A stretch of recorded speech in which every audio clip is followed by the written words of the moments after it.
आज हम आप सभी को संकष्टी चतुर्थी व्रत की कथा सुनाएंगे। एक समय की बात है कि विष्णु भगवान का विवाह लक्ष्मी जी के साथ निश्चित हो गया। विवाह की तैयारी होने लगी। सभी देवताओं को निमंत्रण भेजे गए, परंतु गणेश जी को निमंत्रण नहीं दिया। कारण जो भी रहा हो, अब भगवान विष्णु जी की बारात जाने का समय आ गया। सभी देवता अपनी पत्नियों के साथ विवाह समारोह में आए। उन सब ने देखा कि गणेश जी तो कहीं दिखाई नहीं दे रहे। तब वे आपस में चर्चा करने लगी कि क्या गणेश जी को न्योता नहीं गया है या स्वयं गणेश जी ही नहीं आए हैं। सभी को इस बात पर आश्चर्य होने लगा। तभी सबने विचार किया कि विष्णु भगवान से इसका कारण पूछा जाए। विष्णु भगवान से पूछने पर उन्होंने कहा कि हमने गणेश जी के पिता भोलेनाथ महादेव को न्योता भेजा है।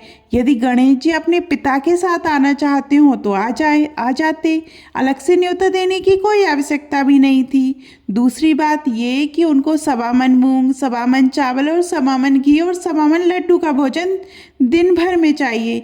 यदि गणेश जी नहीं आएंगे तो कोई बात नहीं, दूसरे के घर जाकर इतना सारा खाना पीना अच्छा भी नहीं लगता। इतनी वार्ता कर ही रहे थे कि किसी एक ने सुझाव दिया, यदि गणेश जी आ भी जाएं तो उनको द्वारपाल बनाकर बिठा देंगे कि आप घर की रक्षा करना। आप तो चूहे पर बैठकर धीरे धीरे चलोगे तो बारात से बहुत पीछे रह जाओगे। ये सुझाव भी सबको पसंद आ गया तो विष्णु भगवान ने भी अपनी सहमति दे दी। होना क्या था कि इतने में गणेश जी वहाँ आ गए और उन्हें समझा बुझाकर घर की रखवाली करने बिठा दिया। बारात चल दी। तब नारद जी ने देखा कि गणेश जी तो दरवाजे पर ही बैठे हुए हैं। तो वे गणेश जी के पास गए और रुकने का कारण पूछा। गणेश जी कहने लगे कि विष्णु भगवान ने मेरा बहुत अपमान किया है। नारद जी ने कहा कि आप अपनी मूसक सेना को आगे भेज दें तो वह रास्ता खोद देगी, जिससे उनके वाहन धरती में धंस जाएंगे। तब आपको सम्मानपूर्वक बुलाना पड़ेगा। अब तो गणेश जी ने अपनी मूसक सेना जल्दी से आगे भेज दी और सेना ने जमीन पोली कर दी।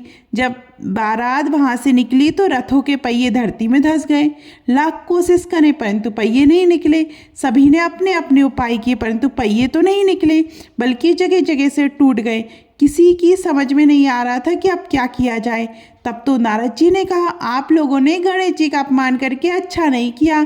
यदि उन्हें मना कर लाया जाए तो आपका कार्य सिद्ध हो सकता है और ये संकट टल सकता है। शंकर भगवान ने अपने दूत नंदी को भेजा और वे गणेश जी को लेकर आए। गणेश जी का आदर सम्मान के साथ पूजन किया। तब कहीं रथ के पहिए निकले। अब रथ के पहिए निकल तो गए परंतु वे टूट फूट गए तो उन्हें सुधारे कौन। पास के खेत में खाती काम कर रहा था, उसे बुलाया गया।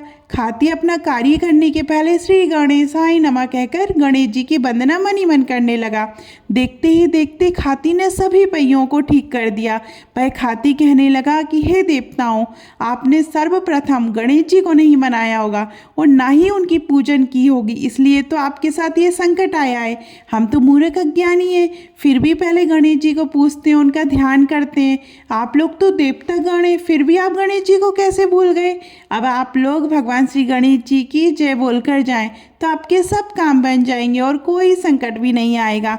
ऐसा कहते हुए बारात वहाँ से चल दी और विष्णु भगवान का लक्ष्मी जी के साथ विवाह संपन्न करा के सभी सकुशल घर लौट आए।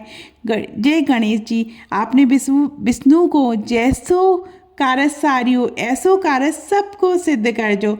बोलो गजानन भगवान की जय। आपको ये कथा कैसी लगी कमेंट में ज़रूर बताइएगा। और अभी तक आपने हमारे चैनल परंपरा और प्रतीक्षा को सब्सक्राइब नहीं किया है तो जल्दी से करिएगा। धन्यवाद।